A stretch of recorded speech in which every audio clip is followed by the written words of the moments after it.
ನಮಸ್ಕಾರ ವೀಕ್ಷಕರೇ. ಇವತ್ತು ನಾವು ಒಂದು ವಿಶೇಷ ಸಂದರ್ಭದಲ್ಲಿ ವಿಶೇಷ ಜಾಗದಲ್ಲಿ ನಾವು ನಿಮ್ಮನ್ನ ಭೇಟಿ ಮಾಡ್ತಾ ಇದ್ದೀವಿ. ನಿಮಗೊಂದು ಹಲವಾರು ವಿಚಾರಗಳನ್ನು ತಿಳಿಸ್ಕೊಡೋದಕ್ಕೆ ಬಂದಿದ್ವಿ.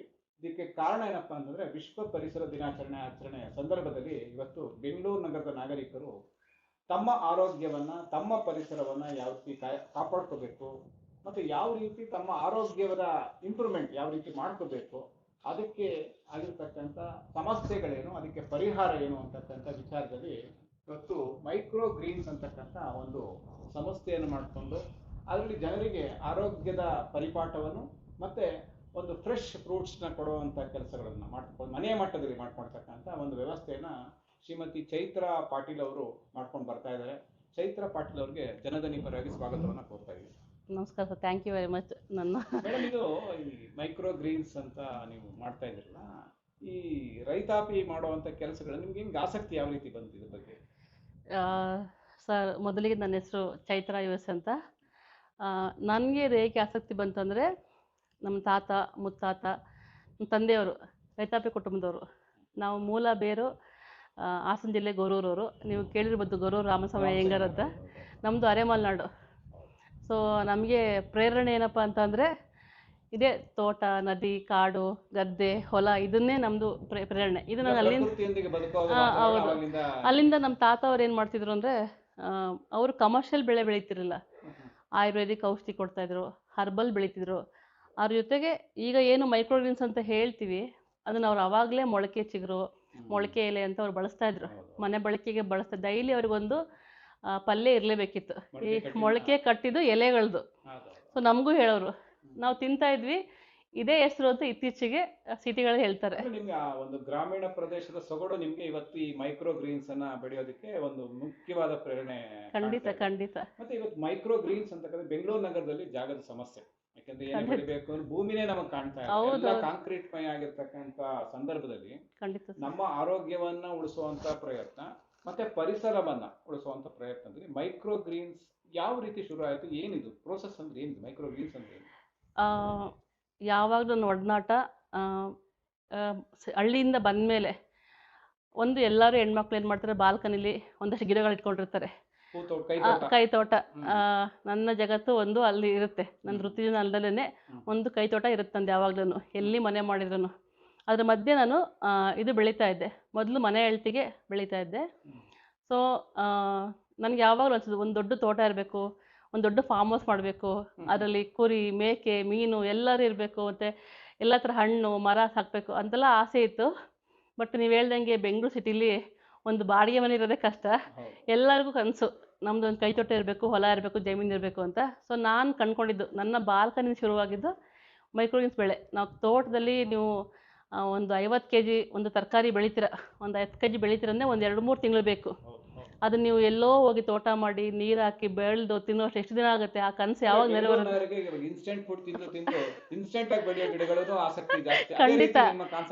ಖಂಡಿತ. ಇದು ಕೇವಲ 10 ದಿನದ ಬೆಳೆ.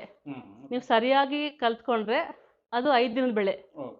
ಕೆಲವೇ ಒಂದು ಟೆಕ್ನಿಕ್ ಅಂತಾರ, ಅದನ್ನ ಕಲ್ತ್ಕೊಂಡ್ರೆ ನೀವು ಮನೆಯಲ್ಲೇನೆ ಒಂದು 10 ದಿನದಲ್ಲಿ ಬೆಳಿಬೋದು. ಮತ್ತು ತುಂಬ ಪೌಷ್ಟಿಕವಾದ ಆಹಾರ. ನೀವು ನಿಮ್ಮ ಪಕ್ಕ ಒಂದು 40 kg ಕಟ್ಟು ಹಣ್ಣಿರಲಿ, ತರಕಾರಿ ಇರಲಿ, ಸೊಪ್ಪಿರಲಿ, ಅದು ಸಮ 40 ಗ್ರಾಮು ಮೈಕ್ರೋಗ್ರೀನ್ಸ್. ಅಷ್ಟು ಪೌಷ್ಟಿಕಾಂಶ ಇರುತ್ತೆ. ಸ್ಪೈರುಲಿನಾ ಅಂತ ಒಂದು ಬರ್ತಾ ಇತ್ತು, ನೀವು ಕೇಳಿರ್ಬೋದು. ಹಳೆ ಒಂದು ಸ್ಪೈರುಲಿನಾ ಅಂತಕ್ಕಂಥ. ಹೌದಾ ಸರ್? ಅದು ಸಮುದ್ರದಲ್ಲಿ ಬೆಳೆಯುತ್ತೆ. ಅದು ಸ್ವಲ್ಪ ಉಪಯೋಗಿಸಿದ್ರು ಅತಿ ದೊಡ್ಡ ಶಕ್ತಿ ಅಂತ. ಅದೇ ರೀತಿಯಲ್ಲಿ ಮೈಕ್ರೋಗ್ರೀನ್ಸ್ ಅಂತಕ್ಕಂಥದ್ದು ನಡೆಯುತ್ತೆ. ಮತ್ತೆ ಇದರ ಏನು ಪ್ರೋಸೆಸ್, ಯಾವ ರೀತಿ ಬೆಳೆಯೋದು, ಏನಿದ್ರು ವಿಶೇಷ? ಇದು ತುಂಬ ಸರಳ ಸರ್. ಎಲ್ಲರೂ ಮನೇಲಿ ಅಮ್ಮಂದಿರು, ಹೆಂಗಸರು ಏನು ಮಾಡ್ತಾರೆ, ಮೊಳಕೆ ಕಟ್ತಾರೆ. ಮೊದಲಿಂದಲೂ ಮೊಳಕೆ ಕಾಳು ಕಂಪಲ್ಸರಿ ಹಳ್ಳಿ ಕಡೆ. ಬೇಳೆ ಸಾರು ಮಾಡಿದೊಂದು ಸಾಂಬಾರ ಅಂತ ಕೇಳ್ತಾರೆ. ಸೊ ಅಂಥ ಮೊಳಕೆ ಕಾಳು ಮುದ್ದೆ ಮೊಳಕೆ ಸಾರು ಅಂದರೆ ಗಟ್ಟಿ ಶಕ್ತಿ. ಮುಳ್ಳಿಕಾಳು, ಹೆಸರು ಕಾಳು, ಕಡಲೆಕಾಳು, ಅದಕ್ಕೆ ಮಿಕ್ಸ್ ಸೊಪ್ಪಾಕೆಲ್ಲ ಬೆಳೆದ್ರೆ ಅದು ಗಟ್ಟಿ. ಸೊ ಇನ್ನೊಂದು 2 ದಿನ ಬಿಡಿ, ಇನ್ನು 3 days ಬಿಟ್ಟರೆ ಅದೊಂದು 2 ಎಲೆ ಬರುತ್ತೆ. ಆ ಹೊಸ ಎಲೆ ಬರುತ್ತೆ, 2 ಎಲೆ, ಅದೇ ಮೈಕ್ರೋಗ್ರೀನ್ಸ್. ನಿಮ್ಮ ಮೊಳಕೆ ಕಟ್ಟು ಪ್ರಕ್ರಿಯೆಯನ್ನು ಕೇವಲ 3 ದಿನ ಎಕ್ಸ್ಟೆಂಡ್ ಮಾಡಿದರೆ ನಿಮಗೆ ಪೌಷ್ಟಿಕವಾದ ಮೈಕ್ರೋಗ್ರೀನ್ಸ್ ಸಿಗುತ್ತೆ. ಆದರೆ ಹೌದಾ, ಇದನ್ನು ಪಾತ್ರೆಯಲ್ಲೇ ಬಿಡ್ಬೋದು, ಬಟ್ಟೆ ಅದಕ್ಕೊಂದು ಜಾಗ ಬೇಕಾಗುತ್ತೆ. ಸ್ವಲ್ಪ ಬೆಳಕು, ಗಾಳಿ ಬೇಕಾಗುತ್ತೆ. ಅಗೇನ್ ಮತ್ತೆ ನಮ್ಗೆ ಏನಾಗುತ್ತೆ, ಮತ್ತೆ ಮಣ್ಣು ಸಮಸ್ಯೆ, ಭೂಮಿ ಸಮಸ್ಯೆ, ಬೆಂಗಳೂರು ಆಲ್ರೆಡಿ ಮಣ್ಣೇ ಸಿಗಲ್ಲ. ಅದಕ್ಕೆ ನಾನು ಕಂಡಿಡ್ಕೊಂಡಿದ್ದು ಇದು ಟ್ರೇಲ್ ಬೆಳೆಯೋದು. ಸೊ ಅದು ಬೆಳೆಯುವಾಗ ಮಕ್ಕಳ ಥರನೇ ಅದು ಚೆನ್ನಾಗಿ ಬೆಳಿಬೇಕು, ಅದಕ್ಕೆ ಜಾಗ ಬೇಕು, ಗಾಳಿ ಬೇಕು, ಸ್ವಲ್ಪ ಮಟ್ಟಿಗೆ ಮಣ್ಣು ಬೇಕು. ಸೊ ಈ ಟ್ರೇ ಒಂದೇ ಒಂದು ಎಕ್ಸ್ಟ್ರಾ ತಂತ್ರಜ್ಞಾನ. ಮೊದಲೆಲ್ಲ ಏನಾಗ್ತಿತ್ತು ಅಂತ ನಮ್ಮ ತಾತ ಬೆಳಿಬೇಕಾದ್ರೆ ಈ ನೀವು ಕೇಳಿರ್ಬೋದು ಕುಕ್ಕೆ, ಮಂಕ್ರಿ ಅಂತ. ಅವರು ಏನ್ ಮಾಡೋದು, ಸಂತೆಯಿಂದ ಅದನ್ನ ಎಣಿಸ್ಕೊಬರಲು ದೊಡ್ಡ ಬುಟ್ಟಿ ಅಲ್ಲ, ಒಂದು ಅಂಗೈಯಾಗ ತಟ್ಟೆಯಾಗ ಎಳ್ಕೊಬರು. ಅದನ್ನ ಅವರು ಮೊಳಕೆ ಕಟ್ಟಿದ ನೀರ್ ಯಾವ್ದನ್ನ ಕಾಳುಗಳನ್ನ ಹರಡ್ಬಿಟ್ಟು ಒಂದು ಬಟ್ಟೆ ಮುಚ್ಚಿದ್ರು. ಸೊ ಬೇರೆಲ್ಲ ಕೆಳಗೆ ಹೋಗೋದು, ಎಲೆ ಎಲ್ಲ ಮೇಲ್ ಬರೋದು. ಅದೇ ರೀತಿ ಟ್ರೇ ಇದ್ರಲ್ಲೂ ಒಂದು ಹೋಲ್ಸ್ ಇರೋದು, ರಂಧ್ರ ಇರೋದು ಒಂದು ಟ್ರೇ ಸಿಗುತ್ತೆ. ಸೇಮ್ ನಾವು ಹಳೆ ಕಾಲದ ಕುಕ್ಕೆ ಮಂಕ್ರಿನ ಹೊಸ ಟ್ರೇ ಹೈಟೆಕ್ ಆಗಿ, ಯಾಕಂದ್ರೆ ಬೆಂಗಳೂರು ರೀಬಳಕೆ ಮಣ್ಣು ಮಣ್ಣು ಬದಲಾಗಿ ಏನು ಉಪಯೋಗಿಸ್ತಾ ಇದ್ದಾರೆ ಇಲ್ಲ, ಮಣ್ಣು ಸಿಗೋದಿಲ್ಲ ಅಂತ. ಆಕ್ಚುಲಿ ಮಣ್ಣು ಒಂದು ಬೇಕು, ಬಟ್ ಮಣ್ಣು ಮತ್ತೆ ಎಲ್ಲಿ ಹುಡ್ಕೊಳ್ಳೋ ಬೆಂಗಳೂರಲ್ಲಿ. ಸೊ ಕೋಕೋ ಪೀಟು ದೊಡ್ಡ ದೊಡ್ಡ ಫ್ಯಾಕ್ಟರಿಗಳಾಗ್ತಿದೆ. ಸಾವಯವ ತೆಂಗಿನ ಮರ ಅದು ಅಡಿಯಿಂದ ಮುಡಿವರೆಗೂ ಎಲ್ಲ ಒಳ್ಳೆ ಅದ್ರದ್ದು ವೇಸ್ಟ್ ಬಂದ್ಬಿಟ್ಟು ಕೋಕೋಪಿಟ್ ಬ್ಲಾಕ್ಸ್ ತಂದ್ರೆ ನೀವು ಒಂದು 5 kg ಬ್ಲಾಕ್ಸ್ ತಂದ್ರೆ ಅದು 40 ರಿಂದ 60 ಲೀಟರ್ ಆಗುತ್ತೆ, ಒಂದು ದೊಡ್ಡ ಟಬ್ ಆಗುತ್ತೆ. ನಿಮ್ಗೆ ಹತ್ರ ಒಂದು 6 ತಿಂಗಳು ಬರುತ್ತೆ. ತುಂಬಾ ಕಡಿಮೆ ಬೆಲೆಗೆ ನಿಮ್ಗೆ ಅದು ಸಿಗುತ್ತೆ. ಮೇನ್ ಅದಕ್ಕೆ ಬಂಡವಾಳ ತುಂಬಾ ಕಡಿಮೆ. ನಿಮ್ಗೊಂದು ಮನೆ ಬಳಕೆ ಒಂದು 3 ಟ್ರೇ ಸಾಕು. ನೀವು ಆಕ್ಚುಲಿ ಇದು ಪ್ರೈಸ್ ಬಂದು ಮಾರ್ಕೆಟ್ ಗೆ 3,000 ಅಂತ ಹೇಳ್ತಾರೆ. ನೀವು ಪ್ರತಿ ವಾರ ನೀವು ಮನೆಗೆ 3,000 ಸಂಪಾದನೆ ಮಾಡ್ತೀರಾ. ಸೊ ಅದಕ್ಕೆ ಮಿಗಿಲಾದ ಆಸ್ತಿ ಅಂದ್ರೆ ಆರೋಗ್ಯ, ಅದನ್ನ ಸಂಪಾದನೆ ಮಾಡ್ತೀರಾ. ನಾನು ಯಾವಾಗ್ಲೂ ಹೇಳೋದು, ನೀವು ಸಂಪತ್ತು ಅಂದ್ರೆ ಆರೋಗ್ಯನೇ ಸಂಪತ್ತು. ನಿಮ್ಮ ಕೈಯಲ್ಲಿದೆ ಆರೋಗ್ಯ. ಮೈಕ್ರೋನ್ಯೂಸ್ ಬೆಳೆದು ಒಂದು ಡಯಟ್ ಒಂದು ಆಡ್ ಮಾಡ್ಕೊಳ್ಳಿ ಅಂತ ನಂದು. ಮತ್ತೆ ಈಗ 3-4 ದಿನ 5 ದಿನ ಆದ್ಮೇಲೆ ಬೆಳೆಯುತ್ತೆ. ಯಾವ ರೀತಿ ಈ ಮೈಕ್ರೋಗ್ರೀನ್ ಉಪಯೋಗಿಸಬಹುದು ಅಂದ್ರೆ, ಈಗ ಎಲೆ 2 ಪಿಕ್ ಬರುತ್ತೆ, 2 ಎಲೆ ಬರುತ್ತೆ, ಯಾವ ಯಾವ ರೀತಿಯಲ್ಲಿ ಅವ್ರು ಉಪಯೋಗಿಸಬಹುದು? ಖಂಡಿತ ಇದನ್ನೆಲ್ಲ ಈಗ ಏನಾಗಿದೆ, ಎಲ್ಲರಿಗೂ ಮೈಕ್ರೋನ್ಯೂಸ್ ಒಂದು ಅವೇರ್ನೆಸ್ ಗೊತ್ತಾಗಿದೆ. ತಿನ್ನೋದು ಹೇಗೆ ಅಂತ ಗೊತ್ತಿಲ್ಲ. ಅದನ್ನ ಅವರು ಔಷಧಿ ರೂಪ ನೋಡ್ತಾರೆ. ಯಾಕಂದ್ರೆ ಇಷ್ಟು ನೋಡಿ, ಚಾರ್ಟಲ್ ನೋಡಿ ಇಷ್ಟು ಬೆನಿಫಿಟ್ಸ್ ಇದೆ. Vitamin A, D, K, A to Z ಎಲ್ಲಾನು ಇರ್ತಿರಲ್ಲಿ. ಆವಾಗ ಇದು ತಿನ್ನೋದಕ್ಕೆ ಮೆಡಿಸಿನ್ ತರ. ಮಾಮೂಲಿ ನೀವೇ ಕೊತ್ತಂಬರಿ ಸೊಪ್ಪು, ಕರಿಬೇವು ಬೆಳೆಸ್ತೀರ, ಆತರ ಎಲ್ಲ ಉಪ್ಪಿಟ್ಟು, ಚಿತ್ರಾನ್ನ ಹಿಡಿದು ದೋಸೆ ಮೇಲೆ ಚಟ್ನಿ ಸಹ ನೀವು ಬಳಸಬಹುದು. ಯಾಕಂದ್ರೆ ಇದ್ರಲ್ಲಿ ಮೈಕ್ರೋನ್ಯೂಸ್ ನಾವು ಬೆಳೆಯೋದು ಮಾಮೂಲಿ ತರಕಾರಿ ಬೀಜಗಳು, ಸೊಪ್ಪಿನ ಬೀಜಗಳು, ಎಲ್ಲಾ ಬೀಜಗಳು ಮೈಕ್ರೋನ್ಯೂಸ್ ಆಗಿ ಬೆಳೆಯಲ್ಲ. ಸೊ ಅದಷ್ಟೇ, ಅದನ್ನು ನೀವು ಆರಾಮಾಗಿ ಬಳಸಬಹುದು. ಅಲ್ಲಿ ಜೆನೆಟಿಕಲಿ ಮಾಡಿಫೈಡ್ ಸೀಡ್ಸ್ ಗಳೆಲ್ಲ ಬರ್ತಾ ಇದೆ ಇವತ್ತಿನ ಕಾಲದಲ್ಲಿ, ಅದರ ಬಳಕೆ ನೀವು ಮಾಡ್ತಾ ಇಲ್ಲ? ಇಲ್ಲ, ಖಂಡಿತ. ಅದನ್ನ ನಾವು ತರಗತಿಗಳು ಹೇಳ್ತಾ ಹೋಗ್ತೀನಿ, ಮತ್ತೆ ನಾನು ಸೋಷಿಯಲ್ ಮೀಡಿಯಾ ಹೇಳ್ತಾ ಹೋಗ್ತೀನಿ. GMO, ನಾನ್ GMO ಅಂತ ಸೀಡ್ಸ್ ನಿಮ್ಗೆ ಗೊತ್ತಿದೆ. GMO ಸೀಡ್ಸ್ ಖಂಡಿತ ಬಳಸಬಾರ್ದು. ಆಕ್ಚುಲಿ ಹೈಬ್ರಿಡ್ ಸೀಡ್ಸ್ ಸಹ ನಾನು ಬಳಸಲ್ಲ. ನಾನು ದೇಸಿ ಸೀಡ್ಸ್ ಎಲ್ಲಿ ಹಳ್ಳಿಗಳು ಸಿಗುತ್ತಲ್ಲ, ಮೂಲ ನ್ಯಾಚುರಲ್ ಸೀಡ್ಸ್, ಅದು ಕೊಳೆ ಧೂಳಾಗಿದ್ರು ಪರವಾಗಿಲ್ಲ, ಹುಳ ಓದ್ ಪರವಾಗಿಲ್ಲ, ಅದನ್ನೇ ಬಳಸಿ. ಯಾಕಂದ್ರೆ ಮೈಕ್ರೋನ್ಯೂಸ್ಗೆ ಎಕ್ಸ್ಪೈರಿ ಡೇಟ್ ಅಂತ ಸೀಡ್ಸ್ ಇರಲ್ಲ. ಅಂದ್ರೆ ಇದು ಜೀವಂತ ಸಸ್ಯಗಳು. ಯಾಕಂದ್ರೆ ಮನುಷ್ಯನಿಗೆ ಇವತ್ತು ನಾವು ಹಲವಾರು ಕಡೆ ನೋಡ್ತಾ ಇರ್ತೀವಿ. ಈಗ ಬೇರೆ ಯಾವುದೇ ಒಂದು ಬಿಸ್ಕೆಟ್ ಇದೆ 6 ತಿಂಗಳಿಗೆ ಎಕ್ಸ್ಪೈರ್ ಅಂತ ಹೇಳ್ತಾರೆ, 6 ತಿಂಗಳು 8 ತಿಂಗಳು. ಹಾಲುಗಳು ಸಹ ಇವತ್ತು ಫ್ರಿಡ್ಜ್ ಅಲ್ಲಿ ಇಟ್ಟು 1 ವರ್ಷ ಉಪಯೋಗಿಸಬಹುದು ಅಂತ ಹೇಳ್ತಾರೆ. ಅದು ಸತ್ತಿರ್ತಕ್ಕಂತ ಆಹಾರ ಅಂತ ನಾವು ಹೇಳ್ತೀವಿ. ಇದೆಲ್ಲ ಬದುಕಿರ್ತಕ್ಕಂತ ಆಹಾರ, ನಮ್ಮ ಬದುಕನ್ನು ಹಸರು ಮಾಡುವಂತ ಮೈಕ್ರೋಗ್ರೀನ್ಸ್ ಅಂತಕ್ಕಂಥದ್ದು. ಈ ಮೈಕ್ರೋಗ್ರೀನ್ಸ್ ಅಲ್ಲಿ ಒಂದು ಚೈತನ್ಯ ಇದೆ, ಅದನ್ನ ನಾವು ಜೀವ ಚೈತನ್ಯ. ಖಂಡಿತ ತುಂಬಾ ಸೂಕ್ತವಾದ ಹೆಸರದು. ಏನಾಗುತ್ತಂದ್ರೆ ಇದು ಸಹ ಹಾರ್ವೆಸ್ಟ್ ಮಾಡ್ತೀವಿ. ಕೇವಲ 2 ಎಲೆ ಬತ್ತೆಗೆ ಹಾರ್ವೆಸ್ಟ್ ಮಾಡ್ತೀವಿ. ಹೇಗೆ ಅದನ್ನ ಸ್ಟೋರೇಜ್ ಮಾಡೋದು? ನೀವ್ ಹೇಳಿದ್ರಿ ಬಿಸ್ಕೆಟ್ 6 ತಿಂಗಳು ಇರುತ್ತೆ, ಒಂದು ಹಾಲಿಗೆ 1 ವಾರ ಇರುತ್ತೆ.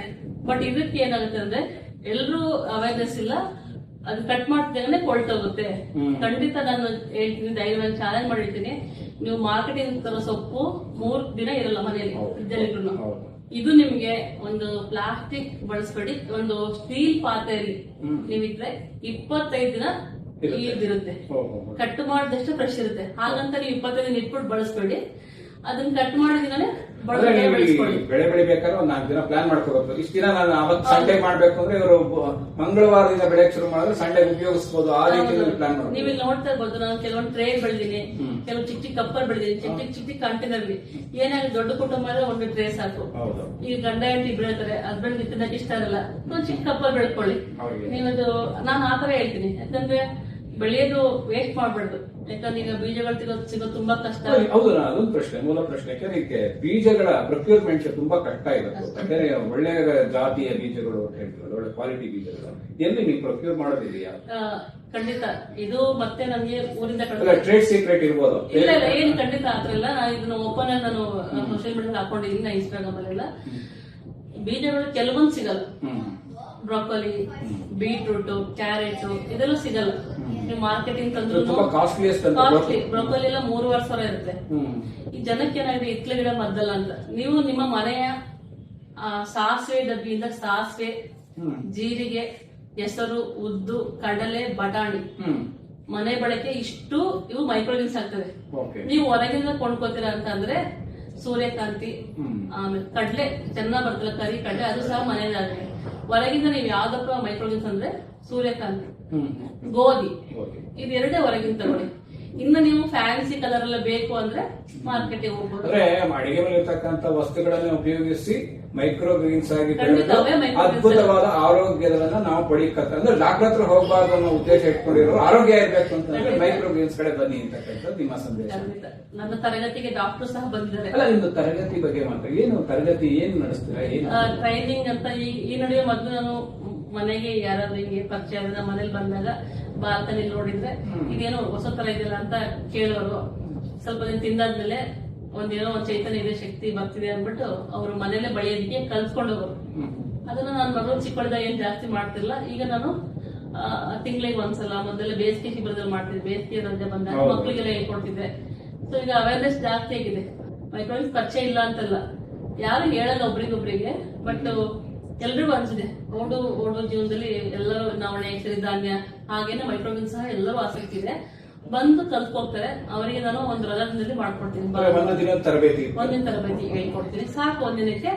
ಮತ್ತೆ ಅವ್ರು ಏನಾರು ಅನ್ಮಾನಿದ್ರೆ ಮತ್ತೆ ಫೋನ್ ಕಾಲ್ ಮಾಡ್ತಾರೆ, ಖಂಡಿತ ಆವೇಶ ಮಾಡ್ತಿದ್ದವ್ರಿಗೂ ನಾನೊಂದು ಮಾರ್ಗದರ್ಶನ ಕೊಡ್ತೀನಿ. ವೀಕ್ಷಕರೇ, ನೀವು ಚೈತ್ರ ಅವರ ಮಾತನ್ನ ಕೇಳ್ತಾ ಇದ್ದೀರಲ್ಲ, ಮೈಕ್ರೋಗ್ರೀನ್ಸ್ ಅಂತಕ್ಕಂಥದ್ದು ಒಂದು ರೀತಿಯ ಮ್ಯಾಕ್ರೋ ವಿಟಮಿನ್ಸ್ ಕೊಡುವಂತದ್ದು ಮತ್ತೆ ಪ್ರೋಟೀನ್ ಕೊಡುವಂತ ಒಂದು ಸಸ್ಯದ ರಾಶಿ. ಒಂದು ರೀತಿಯ ಸಸ್ಯ ರಾಶಿಯಲ್ಲಿ ನಮಗೆ ಅದಿರ್ತಕ್ಕಂಥ ಉತ್ತಮ ಗುಣಮಟ್ಟದ ಒಂದು ಆರೋಗ್ಯವನ್ನು ಕೊಡ್ತಕ್ಕಂಥ ಕೆಲಸವನ್ನ ಸಮಾಜಕ್ಕೆ ಚೈತ್ರ ಅವರು ಮಾಡ್ತಾ ಇದ್ದಾರೆ. ಇವರ ಮೈಕ್ರೋಗ್ರೀನ್ಸ್ ಏನೊಂದು ರೀತಿಯ ಒಂದು ಉದ್ಯಮ ರೀತಿ ಆಗಲಿ ಅಂತಕ್ಕಂಥದ್ದು. ಯಾಕಂದ್ರೆ ಅವರು ಖಂಡಿತ ಈ ಮೈಕ್ರೋಗ್ರೀನ್ಸ್ ಅಂದ್ರೆ ಸರ್, ಅದೊಂಥರ ನಾವು ಸಾವಯವ ಕೃಷಿ ತಂತ್ರಜ್ಞಾನ ಅನ್ಕೊಳ್ಳೋಕ್ಕಿಂತ ರೈತರಿಗೆ, ನಾನು ನನ್ನ ಪರ್ಸನಲ್ ಆಗಿ ಹೇಳೋದು, ನಾವು ರೈತರು ನಂಬಿ, ನಮ್ಮ ಅನ್ನದಾತರು ರೈತರು ನಂಬಿ ಕೊಂಡ್ಕೊತೀವಿ. ಆಹಾರ, ತರಕಾರಿ ಎಲ್ಲ ಕಲುಷಿತ ಆಗ್ತಾ ಇದೆ, ಅದ್ರ ಕೆಮಿಕಲ್ ಮಿಕ್ಸ್ ಆಗ್ತಿದೆ. ಖಂಡಿತ ನಾವು ರೈತ ಇದನ್ನ ಬಾಂಧವ್ಯ ಕೃಷಿ ಅಂದ್ರೆ ನಾವು ಮಣ್ಣನ್ನು ಕಾಪಾಡಬೇಕು, ಬೀಜ ಕಾಪಾಡಬೇಕು, ತಿನ್ನುವಂತ ಆಹಾರ ಕಾಪಾಡಬೇಕು. ಇದಂತ ಸಮನ್ವಯ ಈ ಮೈಕ್ರೋಗ್ರೀನ್ ಕೃಷಿ ಅದು ಮೂರನ್ನು ಹೊಂದಿದೆ ಅಂತ ನಾನು ಅನ್ಕೋತೀನಿ. ತುಂಬಾ ಅಲ್ಲ, ಯಾಕಂದ್ರೆ ಎಕಾಲಜಿ ಬ್ಯಾಲೆನ್ಸ್ ಆಗದೆ ಈ ರೀತಿ ಎಲ್ಲ ರೈತರು ಹಲವಾರು ಕಾಯಿಲೆ, ಕ್ಯಾನ್ಸರ್ ಇರ್ಬೋದು, ಡಯಾಬಿಟಿಕ್ ಇರ್ಬೋದು, ಥೈರಾಯ್ಡ್ ಇರ್ಬೋದು, ಇದಕ್ಕೆಲ್ಲ ನಾವು ಮರಳಿ ಮಣ್ಣಿಗೆ ಅಂತೀವಿ. ಆ ಮೂಲ ಕೃಷಿಗೆ ಹೋದಾಗ ಅಲ್ಲ ಹಲವಾರು ಕಾಯಿಲೆಗೆ ಪರಿಹಾರ ಸಿಗುತ್ತೆ. ಆ ರೀತಿಯ ಒಂದು ಕಾರ್ಯವನ್ನು ಮಾಡ್ತಾ ಇರ್ತಕ್ಕಂಥ ಚೈತ್ರ ಮೇಡಮ್ ಅವರು ಇವತ್ತು ಬೆಂಗಳೂರು ನಗರದ ನಾಗರಿಕರಿಗೆ ತರಬೇತಿ ಕೊಡೋಕೆ ಸಿದ್ಧರಾಗಿದ್ದಾರೆ. ಅದಕ್ಕೆ ಸಂಬಂಧಪಟ್ಟ ನಂಬರ್ನೂ ಸಹ ನಾವು ನಿಮಗೆ ಡಿಸ್ಪ್ಲೇನಲ್ಲಿ ಹಾಕ್ತೀವಿ.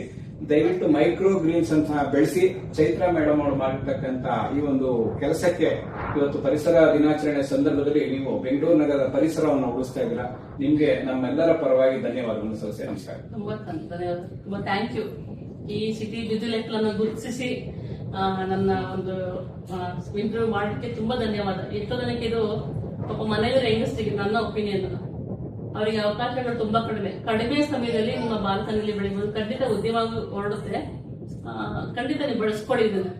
ಕೃಷಿ ಮತ್ತೆ ಉದ್ಯಮ ಎಲ್ಲಾನು ಬೆಳೆಸ್ಕೊಳ್ಳಿ. ಎಲ್ಲಕ್ಕಿಂತ ಮುಂಚೆ ಮನೆಯಲ್ಲಿ ಸ್ವಾಸ್ಥ್ಯ ಆರೋಗ್ಯನ ಕಾಪಾಡ್ಕೊಳ್ಳಿ, ಬೆಳೆದು ತಿಂದು ಅಂತ ಆಶಿಸ್ತೀನಿ.